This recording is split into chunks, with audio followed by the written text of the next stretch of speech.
კიდევ ერთხელ წერილ რომელიც პოლიციის სამმართველო თვითმმართველობას არასდროს ეს პროექტი ხელშეკრულების დაწესებულებს ხელშეკრულების არ ვიცი კომპანია იქა სული პასუხისმგებლობით რომ მთელი დღეა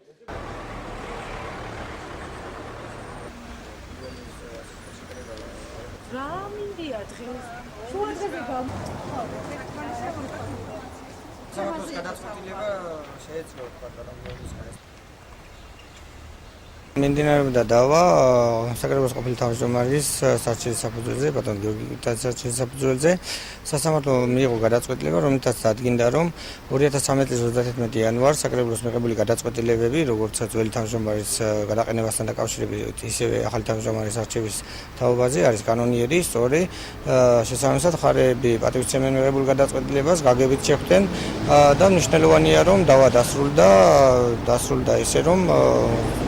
დავის პროცესი წარიმართა ცივილურად, სამართლებრივ ჩარჩოებში და ყოველგვარი ექსცესების გარეშე.